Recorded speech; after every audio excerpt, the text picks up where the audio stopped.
और प्रेमानंद महाराज की पदयात्रा पर विवाद खत्म हो गया है। बड़ी खबर आपको बता रहे हैं, रात 2 बजे फिर से पदयात्रा निकाली गई। प्रेमानंद महाराज ने भक्तों को दर्शन दिए। पुराने रूट से ही ये जो पदयात्रा है उसको निकाला गया था। तस्वीरें आपके सामने हैं और उनकी झलक पाने के लिए हुजूम उमड़ पड़ा था। जैसे ही रात के 2 बजे प्रेमानंद महाराज पैदल चलकर अपने भक्तों को दर्शन देने पहुंचे, भक्तों की खुशी का ठिकाना नहीं था।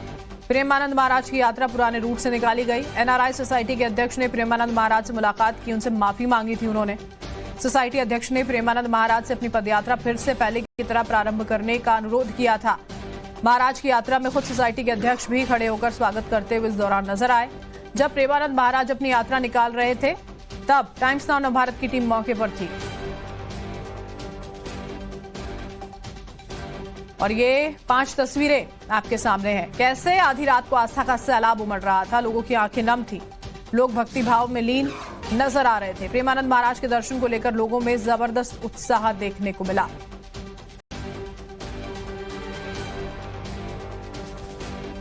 एनआरआई सोसाइटी के अध्यक्ष जो हैं वो बाकायदा माफी मांगने के लिए पहुंचे थे और जब ये पदयात्रा दोबारा से शुरू की गई प्रेमानंद महाराज जी की, तो उस दौरान उनका स्वागत करने के लिए वो भी वहां पर मौजूद नजर आए।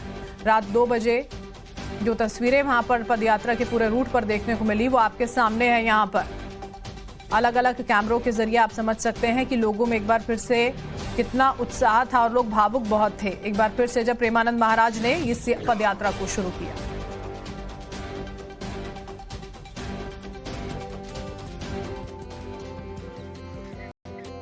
तो फिट इंडिया का सुपर हिट बुलेटिन आप देख रहे हैं दिल्ली के कनॉट प्लेस के सेंट्रल पार्क से। मैं हूं आपके साथ श्वेता श्रीवास्तव और आपके साथ मैं हूं दीपिका यादव। खबर हम आपको बता रहे थे, आधी रात को प्रेमानंद महाराज के दर्शन के लिए भक्तों का हुजूम वहां पर उमड़ पड़ा और टीवी स्क्रीन पर 5 तस्वीरें भी हमने आपको दिखाई। जब प्रेमानंद महाराज निकले वहां अपने आधी रात जो पदयात्रा करते हैं, तो जो दर्शन के लिए भक्तों का हुजूम था वो नजर आया। भारी तादाद में लोग प्रेमानंद महाराज के इंतजार में भजन कीर्तन कर रहे थे और ये तस्वीरें हम आपको दिखा रहे हैं जहां लोग उनकी एक झलक पाने के लिए, उनके दर्शन करने के लिए, उनका आशीर्वाद लेने के लिए भीड़ मौजूद थी। दरअसल प्रेमानंद महाराज ने अपनी पदयात्रा फिर से पहले की तरह प्रारंभ की है। महाराज की यात्रा में खुद सोसाइटी के अध्यक्ष भी खड़े होकर स्वागत करते नजर आए। तो ये तस्वीरें हम आपको दिखा रहे हैं। एनआरआई सोसाइटी के अध्यक्ष ने प्रेमानंद महाराज से मुलाकात की थी, उनसे माफी मांगी थी और उसके बाद जब पुराने रूट से ही उनकी पदयात्रा रात 2 बजे निकाली गई तो झलक पाने के लिए लोगों की भीड़ इकट्ठा हो गई। ये तस्वीरें हम आपको दिखा रहे हैं। प्रेमानंद महाराज के दर्शन को लेकर लोगों में गजब का उत्साह देखने को मिला है।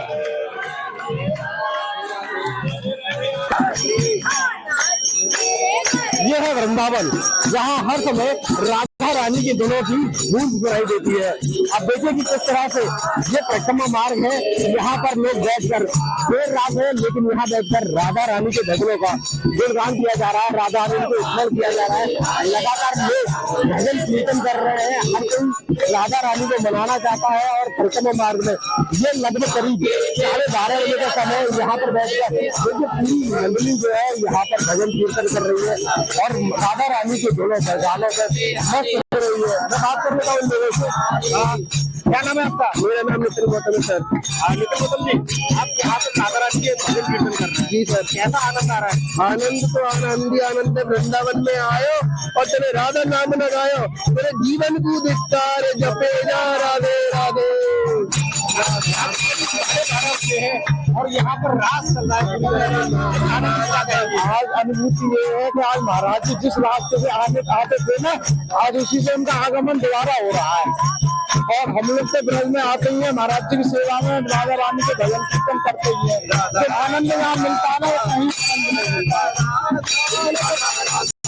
एक खुशी उनको ये भी है कि महाराज जी जो पहले जिस रास्ते से आते थे हम दोबारा से उसी रास्ते से आएंगे। और भी लोग हैं मेरे साथ में, उनसे भी मैं बात कर लेता हूँ। मेरा नाम मनोज ठाकुर है और मैं मनोज से ब्रज से हूँ। राधा मेरी सामने है, राधे को घाट और जन्म जन्म में वृंदावन का बात। जो महाराज जी यहाँ से निकलते थे, आज वो आगमन दोबारा हो रहा है और बहुत ही हर्ष और उल्लास के साथ महाराज जी का स्वागत हो रहा है। जिस प्रकार आज आप देख रहे हो ऐसे कीर्तन बजाते करते रहेंगे और यहाँ बाहर से आए लोग भी कीर्तन करते हैं। ये हमारा बहुत बड़ा सौभाग्य है जो हमें कीर्तन करने का मौका मिला। तो लगातार लोग यहाँ भजन कीर्तन कर रहे हैं। कुछ महिलाएं भी मेरे साथ है, मैं उनसे बात कर लेता हूँ किस तरह से यहाँ भजन कीर्तन कर रहे हैं। क्या नाम है आपका? क्या नाम है आपका? शारदा जी, आज भजन कीर्तन कर रहे हैं, 12:30 बजे है, किनका इंतजार हो रहा है? महाराज जी का इंतजार हो रहा है। महाराज जी फिर से उसी रास्ते से आ रहे हैं। हाँ जी, बहुत खुशी की बात है। ये 2 दिन इतने भारी हो गए थे कि ऐसा लग रहा था कि पता नहीं अब आगे क्या होगा। ठाकुर जी ने बड़ी कृपा की कि फिर से ये दिन मिला। कैसे महाराज जी का इंतजार कर रहे हैं आप, गाकर भजन गाकर किस तरह से? हाँ, राधा नाम से ही उनका इंतजार होता है, राधा नाम से ही वो प्रसन्न होते हैं। बिल्कुल है, राधा राम की जो धुन है वो सभी को लालायित कर देती है, सभी को खुश कर देती है। और साथ में अगर महाराज प्रेमानंद का इंतजार हो तो बात कुछ और ही है। ये लोग इसी तरह पूरी रात नाचते हैं, गाते हैं, राधा नाम लेते हैं। रविंदर सिंह, मथुरा। प्रेमानंद महाराज के दर्शन के लिए जो भक्त थे वहां पर मौजूद, उनका जन सैलाब उमड़ा और साथ ही सभी की आंखें नम थी। 1100 दीपक जो जलाए जा रहे हैं महाराज जी के स्वागत में, रंगोलियां, फूल, गुलाल, और अगर महाराज जी ने हमें टाइम दिया तो फूलों से होली खेली जाएगी महाराज जी के साथ में। और आपको मैं बताऊं कि अपनी खुशी में शब्दों में बयान नहीं कर सकता हूं। बहुत खुशी है, बहुत हर्षोल्लास है। और आप देख सकते हैं बड़ी प्यारी प्यारी सुंदर सुंदर रंगोलियां हमने आज महाराज श्री के स्वागत के लिए सजाई हैं। गुब्बारे है और दीपदान होगा। 700 दियो की तैयारी आप देख सकते हैं। इस तरफ उस तरफ महाराज जी के स्वागत के लिए सभी हमारे भैया, जितने भी हमारे ब्रजवासी भैया हैं, सबने बड़ी मेहनत की है। हम लोगों में एक इतनी बड़ी उमंग और उत्साह ऐसा महसूस हो रहा है कि जैसे कि हम जो मान लो तीनों लोगों का राज्य हमको मिल गया, जैसे बैकुंठ में हम आनंद ले रहे हैं। आज इतना खुशी का माहौल है, जैसे घर घर दीपावली मनाई जा रही है। हर ब्रजवासी के चेहरे पे खुशी का माहौल है। और आज महाराज जी से हम सब लोगों ने जाके भेंट की, रिक्वेस्ट की। महाराज जी ने एक ही बार में हमारा निवेदन स्वीकार किया। और आपको महाराज जी ने जो कहते हैं ना कि भक्त के बस में है भगवान। हम तो यही कहेंगे, सबसे पहले तो सबसे निवेदन करेंगे कि सब लोग अपनी अपनी वाणी को पवित्र करें और श्री वृंदावन धाम को जय घोष करें। बोलो श्री वृंदावन धाम की जय, श्री राधा रानी की जय, बोलो बांके बिहारी लाल की जय, राधा वल्लभ लाल की जय। आप रो क्यों रही है? मुझे बहुत अच्छे लगते हैं। मन नहीं करते हैं जो मैं जाऊं यहाँ, मन करते हैं यहीं पे रह जाऊं। रोने की वजह क्या है? मुझे बहुत अच्छे लगते हैं। महाराज जी ने आपको दर्शन दिए? दर्शन दिए। मुझे कहते हैं मन जो घर लेकर चली जाऊं बाबा को उठा कर। बहुत अच्छे लगते हैं। दरअसल ये यात्रा पहले भी चलती थी, लेकिन जिस सोसाइटी के लोगों ने आपत्ति इसको लेकर जताई, उसी सोसाइटी के अध्यक्ष का क्या कहना है वो भी आपको सुनवाते हैं। मैं अवगत कराना चाह रहा हूँ आपके चैनल के माध्यम से। मैं पूज्य महाराज जी से वहाँ मिलने गया था और मैंने महाराज जी से ये आग्रह किया था कि वो जहाँ चाहे वहाँ से अपनी यात्रा निकाल सकते हैं। अभी उनकी यात्रा प्रेम मंदिर मार्ग के सामने से निकल रही थी और ये रोड भी NRI ग्रीन के सामने वाला भी हमने यात्रा का कोई विरोध नहीं किया था। महाराज जी स्वतंत्र हैं, कहीं से भी अपनी यात्रा निकाल सकते हैं। भगवान के नाम को लेने से, राधा रानी के नाम को लेने से कोई भी अड़चन पैदा किसी को नहीं होनी चाहिए। मैं अपनी यही बात कह करके समाप्त करना चाहूँगा कि महाराज जी अपनी जो पदयात्रा शांतिप्रिय तरीके से जहाँ से चाहे वहाँ से निकाल सकते हैं। तो प्रेमानंद महाराज की पदयात्रा की एक और कवरेज से जुड़ी एक रिपोर्ट हम आपको दिखाने जा रहे हैं। इस समय मैं मौजूद हूँ उस सुंदर रोड पर जो कल तक वीरान था, लेकिन महाराज जी के यहाँ आगमन की सूचना से ही अब देखिए कि किस तरह का नजारा यहाँ देखने को मिल रहा है। इस रोड पर कल तक बिल्कुल जो सुनसान पड़ा था, अब रंगोलियां बनाई जा रही है, दीपदान किया जा रहा है, दीपक लगाए जा रहे हैं और भक्तों की जो कतार है वो देखिए यहाँ कितनी, जो भक्तों की कतार है वो किस तरह से यहाँ पे मौजूद है। लोग अभी से महाराज जी के आने का इंतजार कर रहे हैं। बस हर कोई चाहता है कि महाराज जी का एक झलक उन्हें मिल जाए और इसीलिए ये काफी देर से यहाँ खड़े हुए हैं।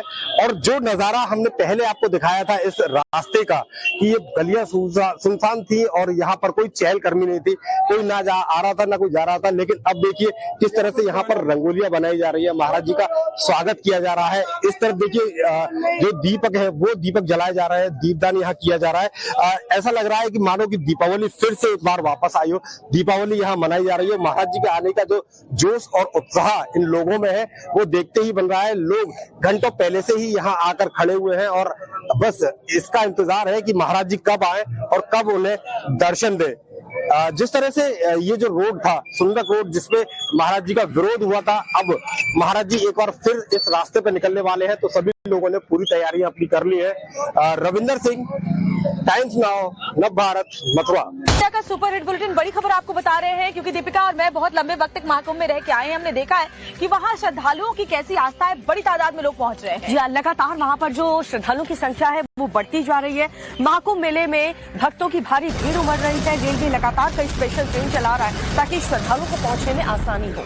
महाकुंभ मेले में भक्तों की भारी भीड़ नजर आ रही है। बड़ी खबर आपको बता रहे हैं, अलग अलग शहरों की तस्वीरें भी आपको दिखाएंगे। रेलवे स्टेशन पर जबरदस्त भीड़ है। 8 शहरों की तस्वीरें भी आगे आपको हम दिखाएंगे, जिसमें दिल्ली, कानपुर, जबलपुर, पटना, चंदौली, कटनी, भागलपुर और हावड़ा जहां भी नजर जाती है, हर तरफ भक्तों में महाकुंभ जाने के लिए जो उनके अंदर एक इच्छा है वो नजर आती है। क्योंकि देखिए अब ज्यादा वक्त नहीं बचा है। 26 तारीख को आखिरी महास्नान है महाकुंभ का, महाशिवरात्रि के खास मौके पर।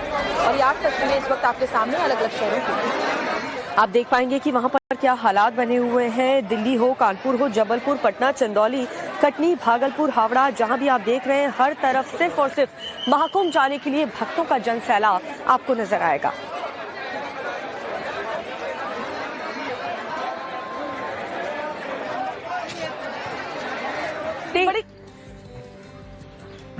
बड़ी खबर आपको बता रहे हैं, 23 फरवरी को बागेश्वर धाम जाएंगे प्रधानमंत्री नरेंद्र मोदी, और इससे को लेकर के सीएम मोहन यादव ने मौके का जायजा लिया है। जी हाँ, जो भी तैयारियां पीएम मोदी के कार्यक्रम में होनी है उसको लेकर के मोहन यादव जायजा लेते हुए नजर आए। पंडित धीरेन्द्र शास्त्री ने भी मोहन यादव की चर्चा की। कैंसर हॉस्पिटल की नींव प्रधानमंत्री नरेंद्र मोदी 23 फरवरी को रखेंगे। 23 तारीख को पीएम मोदी के बागेश्वर धाम के दौरे की तैयारियां तेज हो गई हैं। खुद मुख्यमंत्री मोहन यादव मौके पर पहुंचे, तैयारियों का जायजा लिया। जिस तरह से बागेश्वर बाबा सनातन की अलग जगाने के साथ साथ गरीब और कमजोर लोगों की मदद करते हैं, वो वाकई काबिले तारीफ है।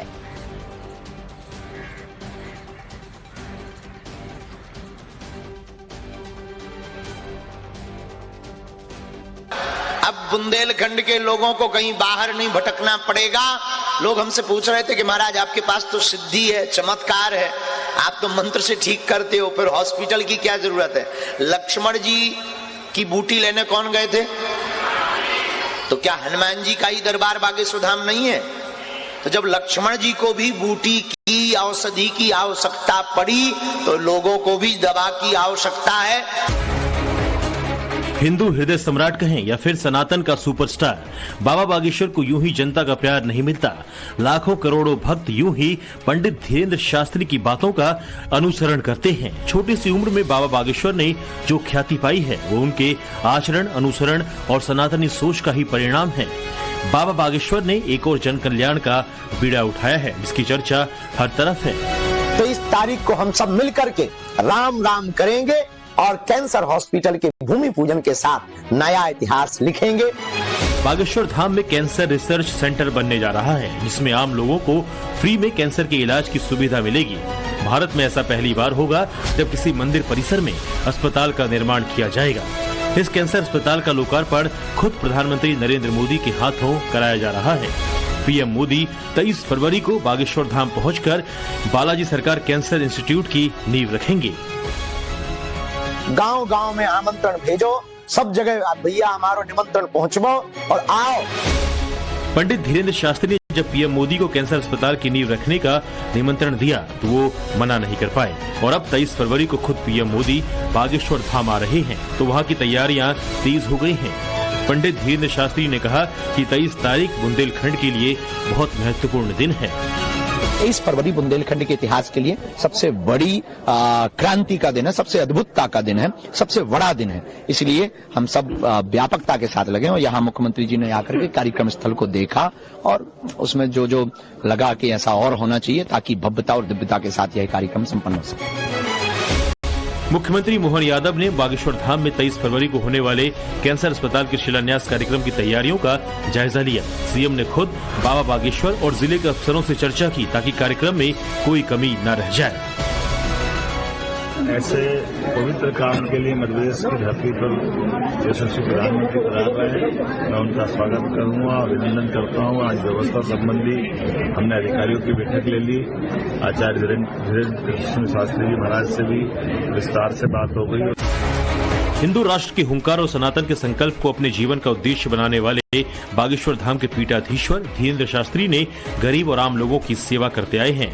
26 तारीख को बागेश्वर धाम में सामूहिक विवाह का आयोजन किया जा रहा है, जिसमें गरीब लड़कियों का विवाह कराया जाएगा, जिसमें खुद राष्ट्रपति द्रौपदी मुर्मू भी शामिल होंगी। मंदिरों की दान पेटियों में हिंदुओं के द्वारा चढ़ाए हुए चढ़ावे से अगर हिंदुओं की ही गरीब बेटियों का घर बसाया जाएगा तो भारत को विश्व गुरु बनते देर नहीं लगेगी। इसी उद्देश्य को लेकर 26 फरवरी को 251 बेटियों का विवाह होगा, जिसके 251 मंडप होंगे, वो अलग अलग होंगे। घराती और बाराती आएंगे। वर पक्ष और कन्या पक्ष में किसी को कुछ भी सहयोग नहीं लगेगा। संपूर्ण उपहार सामग्री भंडारे का व्यय, पूरी व्यवस्था बागेश्वर जन सेवा समिति, बागेश्वर धाम के शिष्य मंडल और हमने अपनी साल भर में की हुई कथाओं से जो हमें मिला उसके द्वारा कराया जाएगा एवं दान पात्र में आए हुए राशि से कराया जाएगा। बागेश्वर धाम से शुरू ये पहल दूसरे मंदिरों के लिए भी एक संदेश है। पंडित धीरेन्द्र शास्त्री के भीतर सनातन और सेवा का जो निश्चल भाव है, बाबा की ये पहल वाकई काबिले तारीफ है, जिससे गरीब और आर्थिक रूप से कमजोर लोगों को काफी संबल मिलेगा। रामनगर से आई खबर देखकर के आप दंग रह जाएंगे। वन विभाग को एक ऐसा विशालकाय अजगर मिला जिसका रेस्क्यू किया गया, जो अब तक का सबसे भारी और सबसे विशालकाय अजगर माना जा रहा है। जी आपको दिखाते हैं कहां पर ये पाया गया और क्या वो कर रहा था अजगर, और वन विभाग की टीम इस पर क्या कह रही है, इस रिपोर्ट में देखिए। उत्तराखंड के रामनगर से हैरान करने वाली तस्वीर सामने आई है। वन विभाग की टीम ने एक विशालकाय अजगर को रेस्क्यू किया। तराई पश्चिमी क्षेत्र की सैनिक कॉलोनी के एक घर के पास खेत में 20 फीट से भी ज्यादा लंबा अजगर दिखा तो इलाके में हड़कंप मच गया। लोगों ने तुरंत वन विभाग की टीम को जानकारी दी तो सांपों को पकड़ने वाले एक्सपर्ट तालिब हुसैन मौके पर पहुंचे। कड़ी मशक्कत के बाद अजगर को कैद करने में सफलता हासिल हुई। तब जाकर कई लोगों ने राहत की सांस ली। 170 किलो के इस पाइथन के बारे में जानकारी फैली तो देखने के लिए लोग इतने उत्साहित हो गए कि इलाके में भारी भीड़ जमा हो गई। कई लोगों ने तो सांप और वन विभाग की टीम के साथ फोटो तक क्लिक करवा ली। उसके बाद वन विभाग की टीम ने इस विशालकाय सांप को जंगल में छोड़ दिया। माना जा रहा है कि अब तक का ये सबसे भारी और लंबा अजगर है। अब इसकी तस्वीरें सोशल मीडिया पर तेजी से वायरल हो रही है।